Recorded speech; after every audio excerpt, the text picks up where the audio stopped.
هند د مشر روزونکي په لټه یو شمېر کسانو ته یې د دندې وړاندیز کړی. د هند کرکټ بورډ د ملي لوبډلې لپاره د مشر روزونکي د ګمارلو په لټه کې دی. راپورونه ښیي چې هندي بورډ یو شمېر کسانو ته د ملي لوبډلې د مشر روزونکي په توګه د دندې وړاندیزونه کړي دي. یو د دغه کسانو له ډلې د استرالیا پخوانی افسانوي لوبغاړی او لوبډلمشر ریکی پونټینګ دی. د هند کرکټ بورډ مدیره پلا وایي ځکه د مشر روزونکي د ګمارلو په هڅه کې دی چې د دغه هیواد د ملي لوبډلې د برحاله مشر روزونکي راهول ډراویډ قرارداد له نړیوال جام وروسته پای ته رسیږي. بل لور ریکی پونټینګ د هندي بورډ لخوا د وړاندیز په اړه ویلي چې په دې اړه له BCCI سره خبرې کړې دي.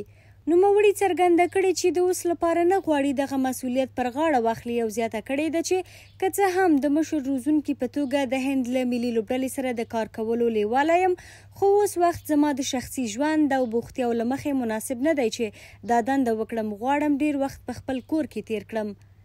د یادونې وړ ده چې ښاغلی پونټینګ تر دې وړاندې په 2019 کال کې د استرالیا مرستیال روزونکی او دا راز د شل اوریز فارمټ لنډمهاله روزونکی و.